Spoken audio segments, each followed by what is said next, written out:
मुसलमानों को मार दिया गया जय श्री राम का नारा लगा के, तो क्या सारे हिंदू खराब हो गए? नहीं, सारे हिंदू खराब नहीं है, कुछ लोग हैं। किसी का भी धर्म किसी का गलत इजाजत नहीं देता, तो इसे धर्म से न जोड़कर देश से जोड़े, और देश की सुरक्षा पर सवाल है ये, और देश को सुरक्षित हाथों में होना चाहिए। ये तो इंसाफ नहीं है ना। तो आपको पहले सिक्योरिटी पर ध्यान देना चाहिए, चाहे वो सरहदों की सिक्योरिटी हो, चाहे वो उत्तर प्रदेश की हो, चाहे वो पूरे देश में कहीं पर सरहदों पर ढूंढवाइए, उन्हें ढूंढवा कर लाकर बीच चौराहे पर फांसी उन आतंकियों को मिलनी चाहिए, ताकि कोई भी आतंकवादी, कोई भी दहशतगर्द दोबारा इस तरह की जुर्रत करने की कोशिश ना करे। और उनकी उन आंखों को हम निकाल लेंगे, उन दहशतगर्दों की आंखों को निकाल लेंगे जो हमारे देश की तरफ पड़ेंगी, और हर बेटी देश की खड़ी है।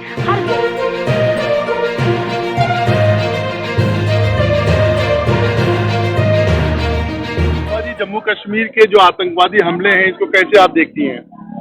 इसकी हम घोर निंदा करते हैं, और आज हम सारे लोगों ने विनम्र श्रद्धांजलि दी थी उन शहीदों को जो शहीद हुए हैं। और ये बहुत अफसोस की बात है कि हमारे सुरक्षा के साथ खिलवाड़ किया जा रहा है, और कहीं ना कहीं हम इस चीज का जिम्मेदार सरकार को भी मानते हैं, क्योंकि सुरक्षा आपकी कहाँ थी? 2000 लोग थे वहां पर, और इस तरह से आकर आप अटैक कर कर चले गए, ये कौन सा वो था? अब मुझे ये लगता है कि कहीं ना कहीं सरकार को अपने फैसलों पर एक बार विचार करना चाहिए, और इसे जो धार्मिक उससे देखा जा रहा है, चश्मे से देखा जा रहा है, उसे मत देखा जाए। ये एक इंसानियत का कत्ल है, और एक इंसानियत का कत्ल करना वो है कि पूरी इंसानियत का कत्ल करना है। एक इंसान का कत्ल करने के बराबर, यानी पूरी इंसानियत का कत्ल करना है। तो इसे मजहब से न जोड़े, इसे इंसानियत से जोड़े। भारत देश के लोगों को इस एक साथ खड़े हुए हैं हम सारे देश के लोग, और जिन लोगों को जो लोग शहीद हुए हैं उनके साथ हम बहुत ज्यादा, हमारी संवेदनाएं जुड़ी हुई हैं, और हम चाहते हैं कि उन्हें इंसाफ मिले, उनके बच्चों को इंसाफ मिले, उस बेटी को इंसाफ मिले, उस बीवी को इंसाफ मिले जिसके घर के लोग परिजन मारे गए हैं, और उम्मीद यही करते हैं। शुक्रिया। आपने कहा कि इसे धर्म से न जोड़े, किसी सरकारी ऑफिशियल एजेंसी ने, किसी ने ये नहीं कहा कि ये किसी विशेष धर्म का है, पहली बात। और दूसरी बात जो है, जिस तरह से मस्जिद से खुद जो है वहाँ की मस्जिद से ऐलान हो रहा है कि ये दहशतगर्दाना हमला हुआ है, जिसकी पुरजोर मजम्मत करते हैं, उन्होंने खुद इसका निषेध किया।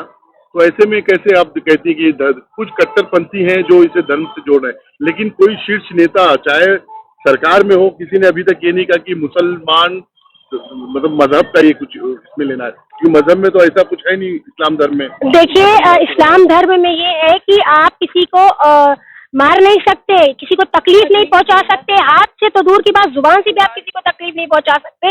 तो इस तरह से कि जानबूझकर किसी को टारगेट करना, और कुछ लोग कट्टरपंथी जो जिस तरह से जो सोच रखते हैं, गलत सोच रखते हैं, वो इस तरह की बातें कर रहे हैं। आपने देखा कई मुसलमानों को मार दिया गया जय श्री राम का नारा लगा के, तो क्या सारे हिंदू खराब हो गए? नहीं, सारे हिंदू खराब नहीं है, कुछ लोग हैं जो आज भी लोग नफरत बांट रहे हैं। जिस तरह से वो उन्होंने बोला कि कलमा पढ़ो, जो मार कर गए दहशतगर्द आतंकवाद, वो इस्लाम धर्म के मानने वाले थे ही नहीं, वो इस्लाम से उनका कोई ताल्लुक ही नहीं है। ऐसे ही जिन लोगों ने जय श्री राम करके लोगों का गला काट दिया ना, वो हिंदू धर्म से थे ही नहीं, वो हिंदू धर्म के मानने वाले थे ही नहीं। किसी का धर्म किसी को आतंक की, किसी के कत्ल करने की इजाजत नहीं देता। धर्म सिर्फ ये इजाजत देता है, इंसानियत की मोहब्बत का पैगाम देता है, चाहे वो मुस्लिम धर्म हो, चाहे वो हिंदू धर्म हो, चाहे सिख धर्म, किसी का भी धर्म किसी का गलत इजाजत नहीं देता। तो इसे धर्म से न जोड़कर देश से जोड़े, और देश की सुरक्षा पर सवाल है ये, और देश को सुरक्षित हाथों में होना चाहिए। मेरे ख्याल से इस तरह से हमले अच्छी चीज नहीं है। आपने देखा कि पुलवामा वाला जो हमला था, आज तक उसकी जांच नहीं हुई, आज तक उसके कातिलों का पता नहीं चला कि हमारे शहदाओं का कातिल कौन है। क्या आज भी कि पहलगाम के इस मुद्दे को छुपा लिया जाएगा, हटा दिया जाएगा, और एक हिंदू मुस्लिम विवाद कर लोगों के बीच पब्लिकली खड़ा कर दिया जाएगा? क्या नेताओं के बच्चे आज सेफ हैं?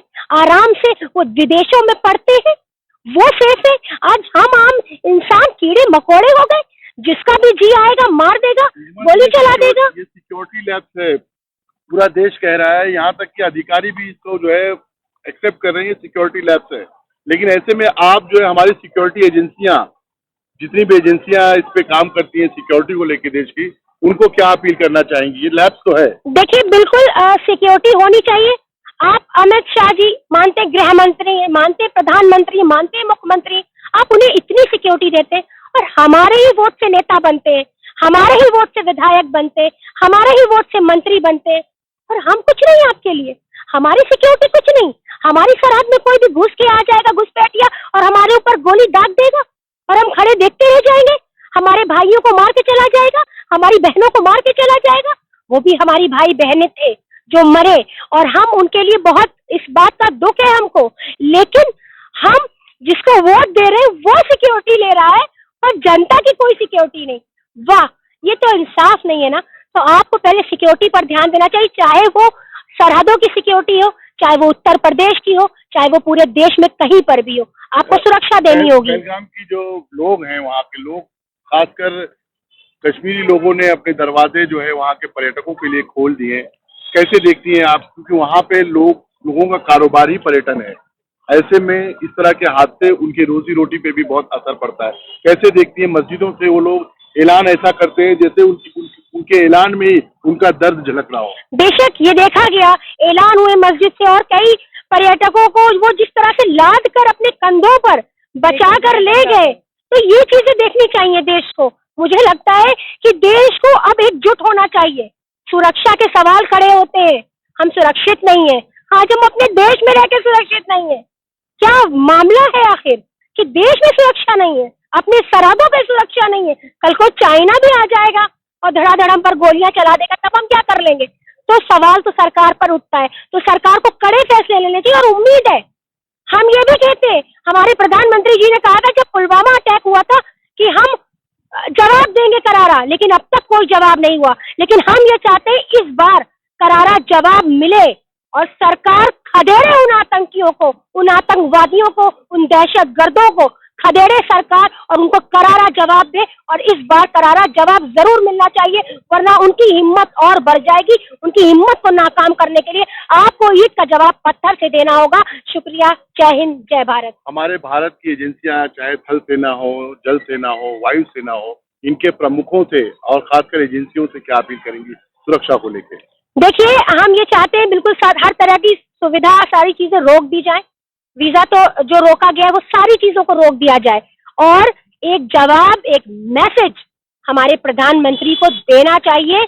आप उन्हें ढूंढवाइए, चाहे पाकिस्तान में ढूंढवाइए, चाहे कश्मीर की सरहदों पर ढूंढवाइए, उन्हें ढूंढवा कर लाकर बीच चौराहे पर फांसी उन आतंकियों को मिलनी चाहिए, ताकि कोई भी आतंकवादी, कोई भी दहशतगर्द दोबारा इस तरह की जुर्रत करने की कोशिश ना करे। और उनकी उन आंखों को हम निकाल लेंगे, उन दहशतगर्दों की आंखों को निकाल लेंगे जो हमारे देश की तरफ पड़ेंगी। और हर बेटी देश की खड़ी है, हर बेटा इस देश के लिए खड़ा अपनी जान देने के लिए। शुक्रिया, जय हिंद, जय भारत। हमारे चैनल के साथ जुड़ने के लिए सब्सक्राइब करें और बेल नोटिफिकेशन दबाना ना भूलें।